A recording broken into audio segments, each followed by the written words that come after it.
जय हिंद साथियों, welcome to self study classes with Sumit Jain YouTube channel में आप सभी का स्वागत है। दोस्तों, आज की कक्षा स्टार्ट हो चुकी है, तो सभी लोग लाइव आ जाएं। और आज हम फिर गणित शिक्षा शास्त्र में आगे का जो पार्ट लेकर के आए हैं। सभी लोगों के लिए टेलीग्राम ग्रुप से अवश्य जुड़ना है। टेलीग्राम ग्रुप से जुड़ने के लिए सभी लोगों को टेलीग्राम ऐप डाउनलोड करना है, फिर उसमें सर्च करना है IAS स्टडी ट्रैक और ज्वाइन हो जाना है। ठीक है, हमारी ये निरंतर कक्षाएं चल रही हैं, तो सभी लोगों के लिए इसी प्रकार से जुड़े रहना है। और पीछे वाले जो भी नए साथी हैं वो पिछले वीडियो अवश्य देखें। ठीक है, स्टार्ट करेंगे दोस्तों आज का ये वीडियो। सभी लोग लाइक जरूर कर दें वीडियो को। ठीक है, और स्टार्ट होने वाली है आज की ये कक्षा। फटाफट से आपको उत्तर बताना होता है, तो स्टार्ट करेंगे। ठीक है, स्टार्ट होने वाली है। तो आज का जो हमारा पहला प्रश्न है वो है, निम्न में से कौन सा शिक्षण सूत्र निगमन विधि से संबंधित नहीं है। तो निगमन विधि और आगमन विधि आप सभी लोगों ने पढ़ी है, तो यहां पर उत्तर बताना है कौन सा निगमन विधि से संबंधित नहीं है। उत्तर क्या हो जाएगा, सभी को कमेंट में लिखना है फटाफट से, सभी लोग उत्तर बताएंगे। तो उत्तर क्या हो जाएगा, प्रश्न क्रमांक 122 का उत्तर बताएंगे, सामान्य से विशिष्ट, सूक्ष्म से स्थूल, नियम से उदाहरण, अज्ञात से ज्ञात की ओर। तब आपका जो उत्तर होगा दोस्तों वो क्या होगा। तो जितेंद्र जी, सुरेंद्र जी, बहुत बढ़िया, डी नंबर इसका सही होगा, है ना। शिक्षण सूत्र निगमन विधि से संबंधित नहीं है, तो वो अज्ञात से ज्ञात की ओर निगमन विधि से संबंधित नहीं है, यानी कि जो डी नंबर का है वो इसका सही होगा। निगमन विधि के मूल तथ्य देखो, नियम से उदाहरण की ओर, है ना, सामान्य से विशिष्ट की ओर, सूक्ष्म से स्थूल की ओर, ये जो होते हैं वो निगमन विधि के उदाहरण होते हैं।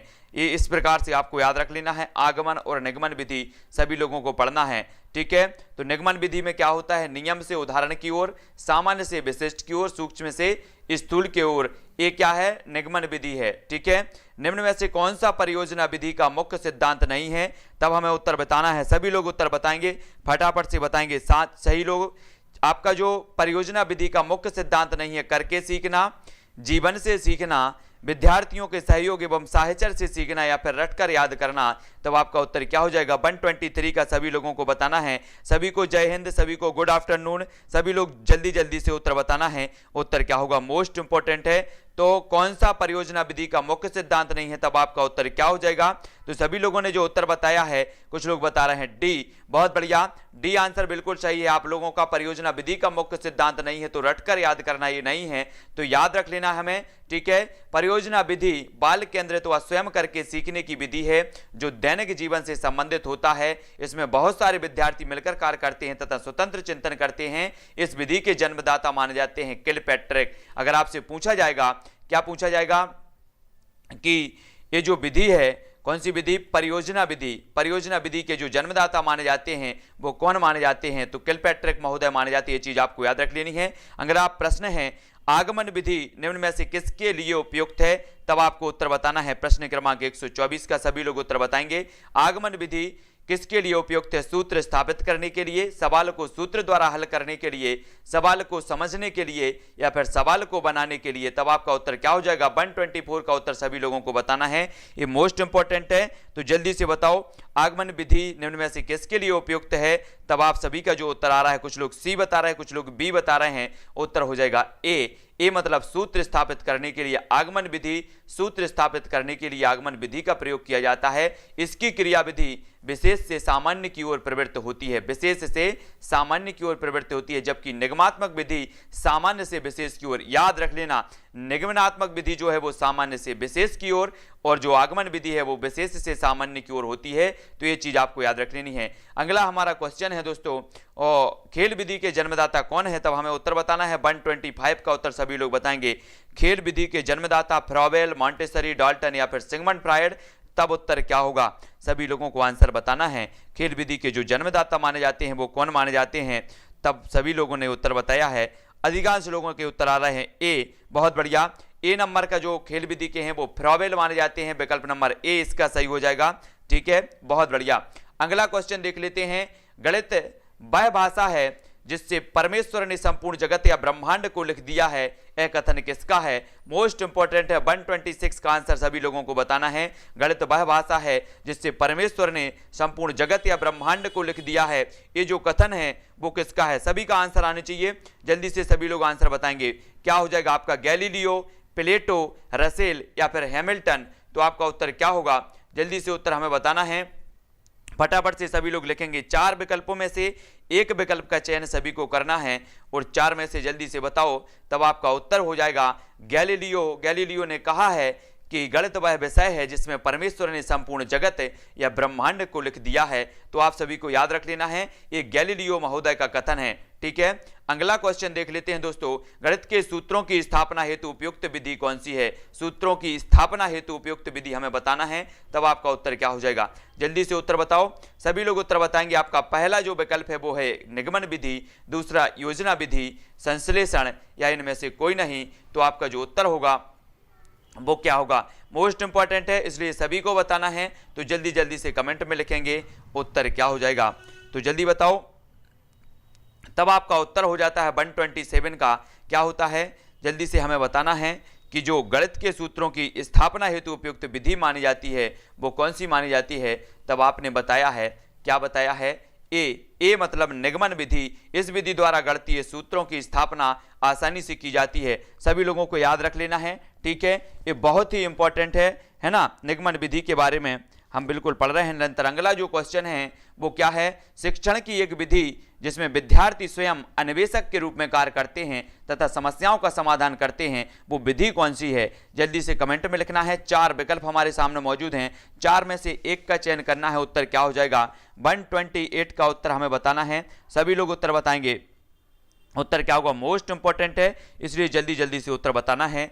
तब आपका उत्तर क्या होगा दोस्तों, उत्तर हो जाएगा 128 का आपका है मतलब अनुसंधान विधि में विद्यार्थी स्वयं अन्वेषक के रूप में होता है, मतलब जो विकल्प नंबर डी है वो इसका सही हो जाएगा। ठीक है, बहुत बढ़िया आंसर सभी लोगों के, भूपेंद्र जी, मंगल जी, गोपाल जी, पुष्पेंद्र जी। अगला क्वेश्चन है, कक्षा में अधिगम की गतिविधि आयोजित करने में अत्यंत प्रभावशाली कारक निम्न में से कौन सा है। कक्षा में अधिगम की गतिविधि आयोजित करने में अत्यंत प्रभावशाली जो कारक माना जाता है वो कौन सा कारक माना जाता है। सभी लोगों को आंसर बताना, अभिप्रेरण, अनुशासन, पाठ्य विवरण या फिर श्रव्य दृश्य सामग्री। तो 129 का आंसर क्या हो जाएगा, जल्दी से सभी लोगों को बताना है। जो भी हमारे नए साथी हैं वो जो है सब्सक्राइब जरूर कर लेना। ठीक है, वीडियो को सभी को लाइक करना है। तो 129 का जो आंसर हो जाएगा वो क्या हो जाएगा, वो हो जाएगा अभिप्रेरण। कक्षा में अधिगम की गतिविधि आयोजित करने में अत्यंत प्रभावशाली कारक है तो वो है अभिप्रेरण, यानी कि जो विकल्प नंबर ए है वो इसका सही हो जाएगा। ठीक है, बहुत बढ़िया आंसर सभी लोगों के। अधिगम की गतिविधि आयोजित करने में दृश्य श्रव्य सहायक सामग्री का प्रयोग एक प्रभावशाली कारक है। अभिप्रेरण अधिगम गतिविधि प्रारंभ करने की पहली क्रिया है, तो सभी को याद रख लेना है। गणित शिक्षण की विधि जो छोटी कक्षाओं को पढ़ाने के लिए उपयुक्त नहीं है वह कौन सी है, छोटी कक्षाओं के लिए उपयुक्त नहीं मानी जाती वो कौन सी है। तब आपको बताना है, 4 विकल्प हैं, फटाफट से उत्तर बताना है। उत्तर क्या हो जाएगा, मोस्ट इंपॉर्टेंट, विश्लेषण विधि, प्रयोगशाला विधि, व्याख्यान विधि या फिर आगमन निगमन विधि। तो छोटी कक्षाओं को पढ़ाने के लिए उपयुक्त नहीं मानी जाती वो विधि हमें यहाँ पर बताना है। तब 130 का जो आपका उत्तर हो जाएगा वो क्या होगा दोस्तों, वो होगा व्याख्यान विधि, यानी कि जो विकल्प नंबर बी है, बी व्याख्यान विधि जो होती है वो छोटी कक्षाओं के लिए पढ़ाने के लिए उपयोग नहीं मानी जाती। तो बी नंबर का इसका सही हो जाएगा। ठीक है, बी नंबर सही है। बिट्टू जी, पुष्पेंद्र जी, दिलीप जी, उर्मिला जी, बहुत बढ़िया है ना।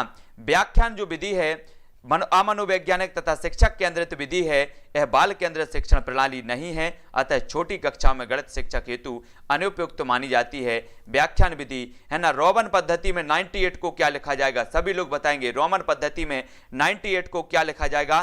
4 विकल्प हमारे सामने मौजूद हैं, 4 में से एक का चयन करना है। तब आपको बताना है 131 का आंसर क्या हो जाएगा, जल्दी से उत्तर लिखेंगे। उत्तर क्या हो जाएगा फटाफट से बताना है। तो आपका उत्तर क्या होगा, अधिकांश लोग जो बता रहे हैं 131 का आंसर बता रहे हैं। क्या बता रहे हैं, बी बता रहे हैं कुछ लोग, और सी बताया प्रीति जी ने, बहुत बढ़िया। इसका जो आंसर होगा दोस्तों वो होगा सी, यानी कि आपका जो विकल्प नंबर सी है वो इसका सही हो जाएगा। ठीक है, सभी को याद रख लेना है ना। यहां पर ये आंकड़े दिए हैं और रोमन पद्धति सभी को पता होगा, रोमन जो संख्या हो जाती है उसे 98 को लिखा जाएगा, तो इस प्रकार से लिखा जाएगा। ठीक है, सभी लोगों को याद रख लेना है ना। अगला देख लेते हैं। अगला है, एक विद्यार्थी निम्नलिखित उदाहरणों का अवलोकन करता है, इस प्रकार से आपको उदाहरण दिए हैं और निष्कर्ष निकालता है। निष्कर्ष निकालने की उपयुक्त पद्धति कौन सी है। ये उदाहरण है, निम्नलिखित उदाहरणों का अवलोकन करता है, ठीक है, और निष्कर्ष निकालता है। ये आपका सूत्र है और ये पद्धति कौन सी मानी जाएगी, निष्कर्ष निकालने की जो उपयुक्त पद्धति है ये पद्धति कौन सी है, सभी लोगों को उत्तर बताना है। 132 का उत्तर सभी लोग बताएंगे, मोस्ट इंपॉर्टेंट प्रश्न है। तब आपका उत्तर क्या हो जाएगा, 132 का आंसर बताना है दोस्तों। तो उत्तर क्या होगा, है ना, यहाँ पर आपके विकल्प दिए हैं, ये हैं विकल्प, है ना, विश्लेषणात्मक, निगमनात्मक, गतिविधि या फिर आगमनात्मक। तो हमें उत्तर बताना है। इस प्रकार से उदाहरण का अवलोकन करता है और निष्कर्ष निकालता है, और निष्कर्ष निकालने की उपयुक्त जो विधि मानी जाएगी वो कौन सी मानी जाएगी, तब जो आपका आंसर होगा वो क्या होगा, जल्दी से आपको उत्तर बताना है। तो आप सभी ने जो उत्तर बताया है वो क्या बताया है, अधिकांश लोगों ने उत्तर बताया है दोस्तों, क्या ए बता रहे हैं कुछ लोग, लेकिन इसका सही उत्तर क्या है, डी, आगमन विधि। आगमन विधि इसका सही हो जाएगा, विकल्प नंबर डी इसका सही हो जाएगा। ठीक है ना, विकल्प नंबर डी क्या दिया है, यहाँ पर उदाहरण दिया है, उदाहरण का अवलोकन कर रहे हैं। और आगमन विधि में क्या होता है आप सभी को पता है, आगमन विधि में हम क्या करते हैं, देखो यहाँ पर देखते हैं, जो आगमन पद्धति है प्रश्न को विस्तृत रूप से संक्षिप्त में हल करके परिवर्तित करती है। निम्नलिखित समीकरण में छात्र इसी पद्धति का प्रयोग करता है। आगमन पद्धति की दिशा देखो, यहाँ पर आगमन पद्धति में क्या होता है, विशेष से सामान्य की ओर, उदाहरण से नियम की ओर और प्रश्न से सूत्र की ओर। यहाँ पर आपको याद रख लेना है ना, पहले प्रश्न दिया है ना, तो अपन सूत्र की ओर जा रहे हैं तो वहां पर आगमन विधि होगी, उदाहरण दिया है नियम की ओर जा रहे हैं और विशेष से सामान्य की ओर जा रहे हैं तो आगमन पद्धति होगी। आपको याद कर लेना है आगमन और निगमन पद्धतियों के बारे में किस प्रकार से होता है। तब आपको बताना है कि कक्षा 9वीं में निर्देशांक ज्यामिति परिचय कराने के लिए उपयुक्त उपागम है तो क्या है, 133 का आंसर सभी लोगों को बताना है। उत्तर क्या हो जाएगा, पुष्पेंद्र जी, पूजा जी, अमर जी,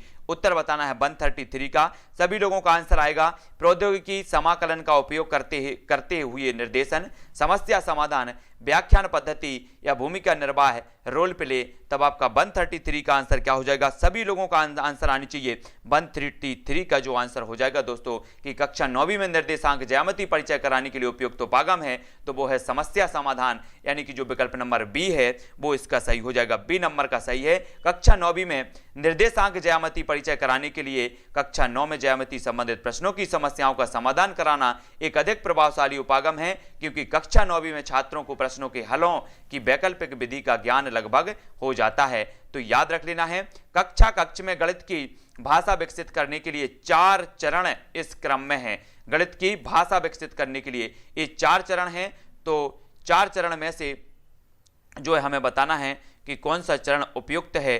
जल्दी से बताओ, प्रतिदिन की भाषा क्या करना है, गणित की भाषा विकसित करने के लिए बताना है इस क्रम में, तो कौन सा क्रम इसका सही होगा। 134 का उत्तर बताएं, सभी लोग बताना है। तब आपका उत्तर क्या हो जाएगा, प्रतिदिन की भाषा, गणितीय परिस्थिति की भाषा, गणित की समस्याओं को हल करने की भाषा, प्रतीकात्मक भाषा। ऐसा हमें क्रम बताना है कि ये क्रम आपका सही रहेगा। तब आपका ए नंबर ए है, बी नंबर बी है, सी है और डी है। तो उत्तर क्या हो जाएगा, हमें यहां पर प्रश्न जो दिया है वो क्या दिया है, हमें बताया गया है कि हमें गणित की भाषा विकसित करने के लिए 4 चरणों में से कौन सा आपका क्रमबद्ध होगा। तब आपका विकल्प नंबर ए सही होगा। सबसे पहले गणितीय परिस्थिति की भाषा, गणित की समस्याओं को हल करने की भाषा और प्रतीकात्मक भाषा, यानी कि जो विकल्प नंबर ए है वो इसका सही हो जाएगा। ठीक है, ए नंबर का सही है ना। अगला क्वेश्चन देख लेते हैं दोस्तों। यहां पर देखो, गणित की भाषा को विकसित करने के 4 चरण निम्न प्रकार होंगे, प्रतिदिन की भाषा, गणितीय परिस्थिति की भाषा, गणित की समस्याओं को हल करने की भाषा और फिर प्रतीकात्मक भाषा। ये गणित की भाषा को विकसित करने के 4 चरण हैं। अगला क्वेश्चन हमें बताना 135 का, कक्षा 6वीं की पाठ्य पुस्तक से निम्नलिखित को पढ़िए, पूर्णांकों का ऐसा युग्म लिखिए जिसका योगफल एक ऋणात्मक पूर्णांक है। उपरोक्त प्रश्न उल्लेख करता है, किसका उल्लेख करता है। 135 का अच्छे से पढ़ना है और उत्तर बताना है। तो सभी लोग उत्तर बताएंगे, कक्षा 6वीं की पाठ्य पुस्तक से निम्न प्रश्नों को पढ़िए और पूर्णांकों का ऐसा युग्म लिखिए जिसका योगफल एक ऋणात्मक पूर्णांक है। उपरोक्त प्रश्न उल्लेखित करता है तो क्या करता है, जल्दी से उत्तर बताना है। 135 का आंसर क्या हो जाएगा, मोस्ट इंपॉर्टेंट है, सभी लोगों को उत्तर बताना है। थोड़ा सा पढ़ लो किस प्रकार से ये होगा। तो चिंतनपूर्ण प्रश्न, बहुविषयी प्रश्न, बंद अंत वाला प्रश्न या खुले अंत वाला प्रश्न, तब आपका उत्तर क्या हो जाएगा दोस्तों। सभी लोगों ने उत्तर बताया है, कुछ लोग डी बता रहे हैं और कुछ लोग बी बता रहे हैं। तब आपका जो आंसर होगा वो क्या होगा, वो होगा डी, यानी कि खुले अंत वाला प्रश्न। ये जो हो जाएगा वो खुले अंत वाला प्रश्न होगा। पूर्णांकों का ऐसा युग्म लिखिए जिसका योगफल एक ऋणात्मक पूर्णांक है। इस तरह के प्रश्न खुले अंत वाले प्रश्न कहलाते हैं। खुले अंत वाले प्रश्न वे होते हैं जिनका अनेक उत्तर जो है होते हैं। तो सभी लोगों को इस प्रकार से संभव है, इस प्रश्नों के अनेक उत्तर संभव हैं, है ना, याद रख लेना है। ठीक है, जैसे खुले प्रश्नों के बारे में यहाँ पर देखेंगे। खुले प्रश्न कौन से हैं, -5 + 2 तो -3। इस प्रकार से इनके जो है अनेक उत्तर होते हैं। अनेक उत्तर, जिनके अनेक उत्तर संभव वे खुले अंत वाले प्रश्न कहलाते हैं। अगला क्वेश्चन देख लेंगे। अगला क्वेश्चन है कक्षा 6वीं की इकाई चतुर्भुजों को समझने में जो है चतुर्भुज के कोण गुणधर्म से संबंधित मुख्य परिणाम कागज मोड़ने के क्रियाकलाप द्वारा परिचित कराए गए हैं और उसके पश्चात इन गुणधर्मों पर आधारित अभ्यास दिए गए हैं। इस स्तर पर कोणों के गुणधर्म का प्रमाण प्रूफ नहीं दिया गया है क्योंकि कक्षा 6वीं के विद्यार्थी इस समय बैन हेले के इस स्तर पर हैं। कौन से स्तर पर हैं, अनौपचारिक निगमन, विश्लेषण निगमन या फिर मानसिक चित्रण। तो बताना है, थोड़ा सा पढ़ लो और थोड़ा सा अच्छे से समझ लो, तब आपका उत्तर क्या हो जाएगा। 136 का उत्तर बताना है ना। प्रश्न बड़ा है इसलिए थोड़ा सा आपको अच्छे से पढ़ना है, तब आपका उत्तर क्या हो जाएगा। चतुर्भुज के योग गुणधर्म से संबंधित मुख्य परिणाम कागज के मोड़ने क्रियाकलाप द्वारा परिचित कराए गए हैं और उसके पश्चात इन गुणधर्मों पर आधारित अभ्यास दिए गए हैं। तब आपका उत्तर होगा विकल्प नंबर ए, स्तर 2 अनौपचारिक निगमन। विनय हेले के अनुसार विद्यार्थी को 2 स्तर पर कागज को मोड़कर उसके गुणधर्म को समझाना है क्योंकि इस स्तर पर विद्यार्थी जो भी देखता है उसे वह उसी प्रकार से समझ लेता है। तो एक इसका है, विनय हेले के अनुसार स्तर 2 माना जाएगा अनौपचारिक निगमन। ठीक है, याद रख लेना। अगला क्वेश्चन है गणित में प्रश्न रखने का अर्थ क्या है। 137 का उत्तर सभी लोग बताएंगे। प्रश्न रखने का अर्थ क्या होता है, विषय वस्तु में ऐसे प्रश्नों का सृजन करना, प्रश्नों को हल करने में असमर्थता, कक्षा में संदेह प्रस्तुत करना या प्रश्न हल करना। तो प्रश्न क्रमांक 137 का उत्तर सभी को बताना है। जल्दी से बताओ उत्तर क्या हो जाएगा। गणित में प्रश्न रखने का अर्थ क्या है, मोस्ट इंपॉर्टेंट है, अभ्यास करना है ना। बहुत बढ़िया प्रश्न है। तो जिसको भी ग्रुप में ऐड करना है वो टेलीग्राम ग्रुप में ऐड हो जाना। टेलीग्राम ग्रुप में ऐड होने के लिए आपको सर्च करना है IAS स्टडी ट्रिक। ठीक है, IAS स्टडी ट्रिक सर्च करो और ऐड हो जाओ। तब आपका उत्तर होगा विकल्प नंबर सी, कक्षा में संदेह प्रस्तुत करना जो है गणित में प्रश्न रखने का जो है अर्थ है। यानी कि यहाँ पर देखो कि गणित में प्रश्न रखने का अर्थ है कक्षा में संदेह प्रस्तुत करना। प्रश्न पूछने वाले छात्र अंतः प्रेरित होते हैं जिनसे अन्य छात्र जिनके मन में प्रश्न दबे रहते हैं वे भी लाभान्वित होते हैं। ठीक है, तो ये चीज आपको याद रख लेना है। प्रश्न क्रमांक सी इसका आंसर हो जाएगा, याद रखो। अगला क्वेश्चन है गणित की अच्छी पाठ्य पुस्तक में होते हैं बहुत सारे क्या होते हैं, सभी लोग बताएंगे। प्रमेय और उनकी संपत्ति, समन्वेषण के लिए प्रश्न, अभ्यास प्रश्न, हल किए हुए उदाहरण। तब आपका उत्तर क्या हो जाएगा। गणित की अच्छी पाठ्य पुस्तक में होते हैं क्या होते हैं, सभी लोगों का आंसर आना चाहिए। 138 का आंसर आना चाहिए। तब आपका जो आंसर हो जाएगा दोस्तों वो क्या हो जाएगा। बहुत बढ़िया आंसर सभी लोगों ने बताया है। बिट्टू पटेल जी, पुष्पेंद्र जी, नीरज जी, बहुत बढ़िया। सभी लोगों का आंसर है हल किए हुए उदाहरण, यानी कि डी इसका सही होगा, है ना। गणित की अच्छी पाठ्य पुस्तक में बहुत सारे हल किए उदाहरण होते हैं क्योंकि हल किए उदाहरणों में अवधारणा का निर्माण होता है, यानी कि जो विकल्प नंबर डी है वो इसका सही हो जाएगा, जो अधिकांश लोगों ने सही बताया है ना। निम्न कथन पर विचार करना है हमें कि यदि एक चतुर्भुज के विकर्ण परस्पर समद्विभाजित करते हैं तो चतुर्भुज एक समानांतर चतुर्भुज होगा। यह कथन है क्या है, प्रमेय है, अभिग्रहित है, परिभाषा है या फिर साध्य है। जैसे पढ़ते थे ना वो कि जीवा पर डाला गया लंब, वो प्रमेय होता था, है ना। यहाँ पर बताना है कि एक चतुर्भुज के विकर्ण परस्पर समद्विभाजित करते हैं तो चतुर्भुज एक समानांतर चतुर्भुज होगा। यह कथन क्या है, प्रमेय है या फिर अभिग्रहित है या परिभाषा या फिर साध्य है। तो 139 का आपका आंसर क्या होगा। तब आप सभी ने बताया है कि ये जो है वो साध्य है, अर्थात जो विकल्प नंबर डी है वो इसका सही हो जाएगा। यह साध्य कथन है, इसका अर्थ यह है कि इस प्रकार के चतुर्भुज निर्माण में विकर्णों में ऐसी उत्पत्ति दर्शित होती है, मतलब ये साध्य माना जाएगा, विकल्प नंबर डी माना जाएगा। ठीक है, और प्रमेय जब हम पढ़ते हैं तो बोलते हैं कि सिद्ध करो कि ऐसे से ऐसा होगा, ऐसे से ऐसे, फलाने से ढकाने, इस प्रकार से आता है। ठीक है, तो आप सभी ने प्रमेय पढ़ी है कक्षा 10वीं में, सभी लोग पढ़ते थे, है ना, पाइथागोरस प्रमेय, और सभी लोग प्रमेय पढ़ते थे। अब हमें उत्तर बताना है, गणित में प्रदर्श उल्लेख नहीं करता तो क्या नहीं करता। 140 का आंसर सभी लोगों को बताना है, उत्तर क्या हो जाएगा। गोपाल जी, एकता जी, सभी लोगों को उत्तर बताना है। गणित में प्रदर्श उल्लेख नहीं करता, दो चरों के मध्य संबंध को समीकरण में व्यक्त करना, संख्या श्रेणी को ज्यामितीय प्रतिरूप में व्यक्त करना, एक महत्वपूर्ण ज्यामितीय परिणाम को प्रमेय में व्यक्त करना,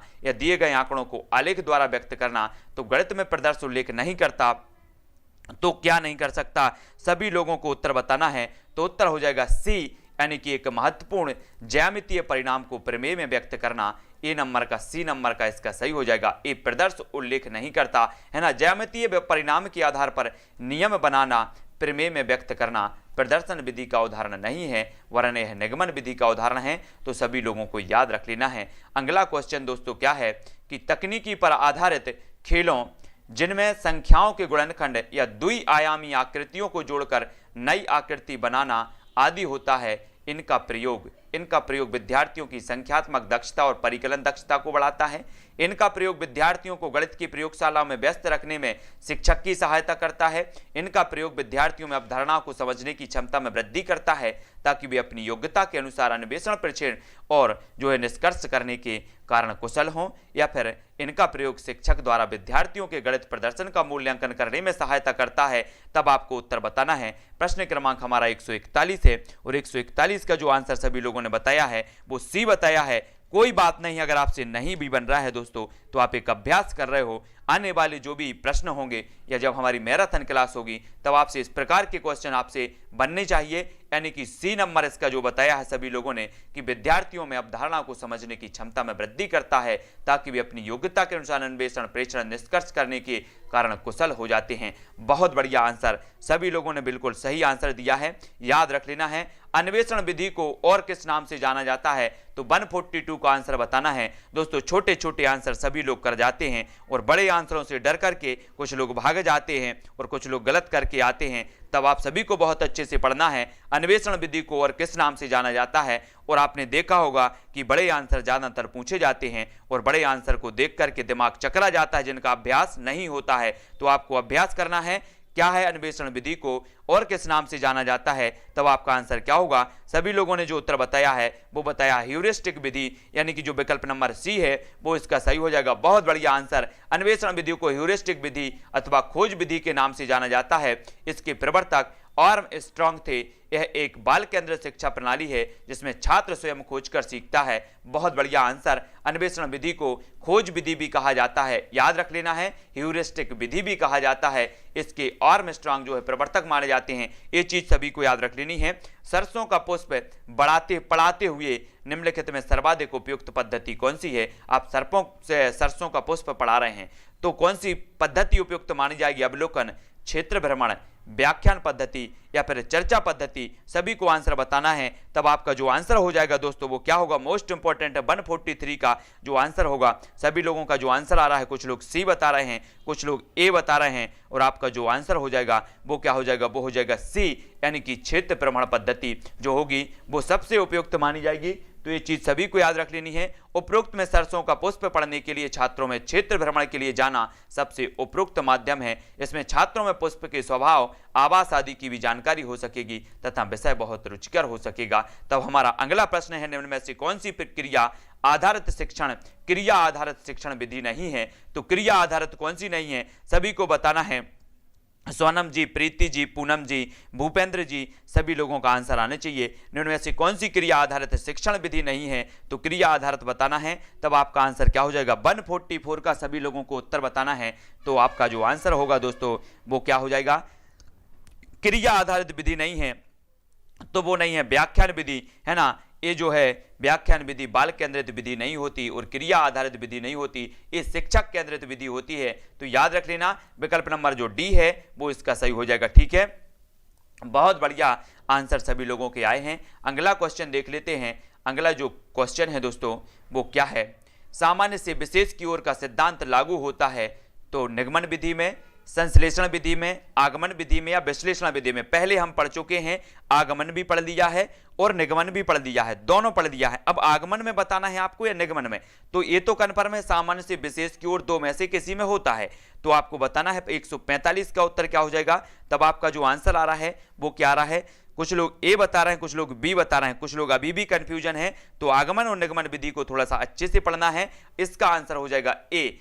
निगमन विधि में सामान्य से विशेष की ओर का सिद्धांत लागू होता है, सभी को याद रख लेना है, ठीक है। और विशिष्ट से सामान्य की ओर जो है आगमन विधि होती है, सभी को बहुत अच्छे से याद करना है। इन चीजों को आपसे इस प्रकार के क्वेश्चन पूछे जाएंगे। अगला आपका क्वेश्चन है दोस्तों, गणित शिक्षण में आगमन विधि द्वारा हम आगे बढ़ते हैं तो सूक्ष्म से स्थूल की ओर, सामान्य से विशिष्ट की ओर, ज्ञात से अज्ञात की ओर या अज्ञात से ज्ञात की ओर, तो आगमन विधि में बताना है। अब पहले हमने निगमन विधि के बारे में जाना और अब आगमन विधि के बारे में सभी को बताना है, तब उत्तर क्या हो जाएगा। सभी लोगों का जो आंसर आ रहा है, कुछ लोग डी बता रहे हैं, कुछ लोग ए बता रहे हैं, तब आपका 145 का जो उत्तर होगा वो क्या होगा दोस्तों, 146 का उत्तर बताना है, तो 146 का जो 46 का उत्तर होगा वो होगा सी यानी ज्ञात से अज्ञात की ओर, ज्ञात से अज्ञात की ओर, सी नंबर का इसका सही होगा। याद रख लेना है, ज्ञात से अज्ञात की ओर जो शिक्षण सूत्र है वो आगमन विधि में चलता है ना, सभी लोगों को याद रख लेना है, सी नंबर का इसका सही हो जाएगा। याद सभी को करना है, ठीक है ना। गणित शिक्षण में आगमन विधि द्वारा हम ज्ञात से अज्ञात की ओर बढ़ते हैं, अर्थात गणित शिक्षण करते समय शिक्षक को कक्ष में पहले छात्रों को उदाहरण प्रस्तुत करें, फिर उनका जो है नियम व विश्लेषण करें।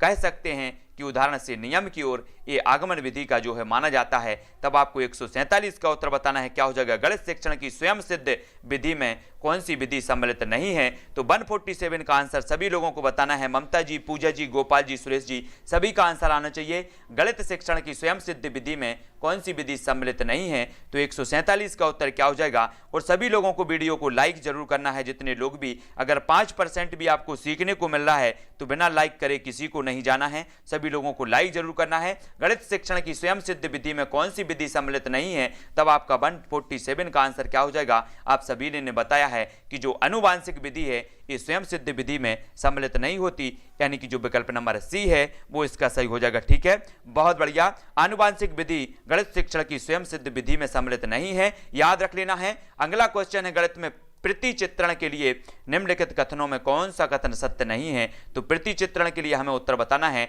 तब आपका उत्तर क्या हो जाएगा जल्दी से कमेंट में लिखेंगे। प्रश्न क्रमांक 148 का आंसर सभी को बताना है, तो उत्तर क्या होगा जल्दी से जल्दी लिखना है, तब आपका जो उत्तर हो जाएगा दोस्तों वो क्या होगा। आप सभी ने उत्तर लिख दिया क्या, उत्तर इसका सही होगा सी यानी प्रति चित्रण गणित पाठ्यक्रम का भाग नहीं है, यानी कि जो सी है वो इसका सही होगा। ये सत्य नहीं है, सत्य नहीं है कथन हमें बताना था, तो प्रति चित्रण गणित पाठ का क्रम का भाग नहीं, ये सत्य नहीं माना जाएगा। तो याद रख लेना, विकल्प नंबर जो सी है वो आपका सही हो जाएगा, ठीक है।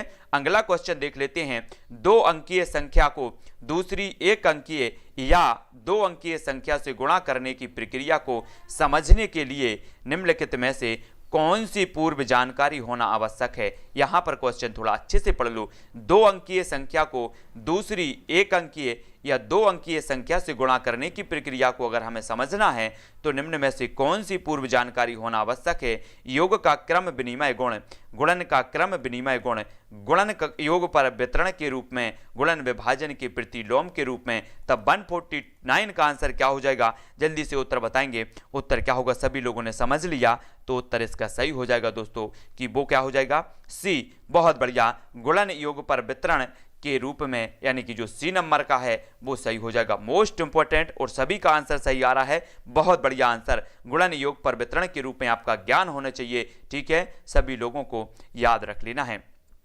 अगला क्वेश्चन देख लेते हैं। अगला जो क्वेश्चन है दोस्तों, अगला क्वेश्चन आपका क्या है कि प्राथमिक स्तर पर गणित की पाठ्य पुस्तकों की सबसे अधिक महत्वपूर्ण विशेषता निम्न में से कौन सी है, तो है बतानी है। और इसके जस्ट बाद आपकी एक क्वेश्चन के बाद ये आपका लास्ट क्वेश्चन होगा, ठीक है। और इस लास्ट क्वेश्चन के बाद आपको 5 या 10 मिनट बाद आपका एक पर्यावरण का महत्वपूर्ण फैक्टों का वीडियो आएगा जो मैं अपलोड करूंगा। 5 या 10 मिनट में आप तक प्रेषित हो जाएगा, तो वो जरूर देखना है, जिसमें सारे की सारी चीजें बताई गई हैं कि टाइगर मैन ऑफ इंडिया किसे कहा जाता है ना, और बर्ड मैन ऑफ इंडिया किसे कहा जाता है, डॉल्फिन ऑफ इंडिया किसे कहा जाता है, पर्यावरण का हीरो किसे कहा जाता है। इस प्रकार के महत्वपूर्ण जो प्रश्न हैं वो आप तक प्रेषित किए जाएंगे, जो इंपॉर्टेंट है आपकी परीक्षा के लिए इंपॉर्टेंट है वो आएगा, तो वो वीडियो जरूर देख लेना, है ना। तो प्राथमिक स्तर पर गणित की पाठ्य पुस्तकों की सबसे अधिक महत्वपूर्ण विशेषता निम्न में से कौन सी है, तब 150 का सभी लोगों ने उत्तर बताया है। क्या बताया है? बहुत बढ़िया आंसर। आंसर क्या है? वो है क्या? संकल्पनाओं को मूर्त से अमूर्त रूप में प्रस्तुत किया जाना चाहिए, यानी कि जो विकल्प नंबर डी है ये कथन जो है बिल्कुल सबसे अधिक महत्वपूर्ण कथन हो जाएगा कि मूर्त से अमूर्त की ओर संकल्पनाओं को जो है प्रस्तुत किया जाना चाहिए गणित में, तो डी नंबर का इसका सही है। सभी लोगों को वीडियो अच्छा लगा हो तो सभी लोग लाइक जरूर कर देना। सुरेश जी, शुभम जी, दिलीप जी, है ना, शुभम, आरती जी, सुधा जी, बहुत बढ़िया, उर्मिला जी, प्रीति जी, मंगल जी, नेहा जी, सभी लोगों को लाइक जरूर करने, पुष्पेंद्र जी, पिंकी जी, है ना, अरुण लोधी जी, लवकुश जी, नीरज जी, पुष्पेंद्र जी और भूपेंद्र जी, कृष्णा जी, ममता जी, शीतला जी, सुरेंद्र जी, पूजा जी, भूपेंद्र जी, बहुत बढ़िया, सभी लोगों को बहुत बहुत धन्यवाद। अच्छा लगा होगा आप लोगों के लिए। नेहा जी, पूजा जी, गोपाल जी, है ना, साधना जी, रवि जी, पिंकी जी, सोनी जी, रुचि जी, सभी लोगों को इसी प्रकार से अपनी 2:30 बजे रोज क्लास होती है गणित शिक्षा शास्त्र की, तो सभी लोगों को याद रख लेना है। गौरी जी, सुल्तान जी, शीतला जी, सुरेंद्र जी, सभी को याद रख लेना है। विजय पांडे जी, बहुत बढ़िया। इसी प्रकार से अपनी क्लास, अभी आपका एक पर्यावरण का वीडियो मैंने बनाया है जो बहुत ही महत्वपूर्ण है आप लोगों के लिए, सुरेंद्र जी, पूजा जी, अरविंद्र जी, वो वीडियो मैं अपलोड करने वाला हूं अभी 10 मिनट के बाद, अरविंद्र जी, तो वो जरूर देख लेना। और पर्यावरण की पूरी लिस्ट आपकी बनी है, पूरा का पूरा कोर्स आपका लगभग जो महत्वपूर्ण चीजें हैं मैंने कंप्लीट करवा दी हैं, तो वो आप देख लेना पूरी की चैनल पर जाकर प्लेलिस्ट में देखो, पर्यावरण की पूरा का पूरा कोर्स आपका कंप्लीट है। बहुत सारे वीडियो हो, जो भी महत्वपूर्ण फैक्ट है मैं निरंतर आप तक प्रेषित कर रहा हूं, तो प्लेलिस्ट में जाकर के देखें, ठीक है, देख लेना। और आज के लिए बस इतना ही। शाम को 6:30 बजे आपकी पर्यावरण की लाइव क्लास होगी, 7:15 पर आपकी बाल विकास की लाइव क्लास होगी, तो सभी लोग उस क्लास से जुड़ जाना। और ठीक है, हिंदी व्याकरण की जो अपनी हिंदी की क्लास है वो अपन ने 10 बजे रखी है, 10:10 पे आपकी हिंदी की क्लास स्टार्ट हो जाती है, तो आप लोग अगर देख सको, हिंदी आपको अगर पढ़ना है तो 10:10 बजे आपकी हिंदी की क्लास होती है, तो वो देख लेना, ठीक है दिलीप जी। और वीडियो को सभी लोग लाइक करके अपने फेसबुक या व्हाट्सएप ग्रुपों में शेयर जरूर कर देना। ममता जी, पिंकी जी, जय हिंद।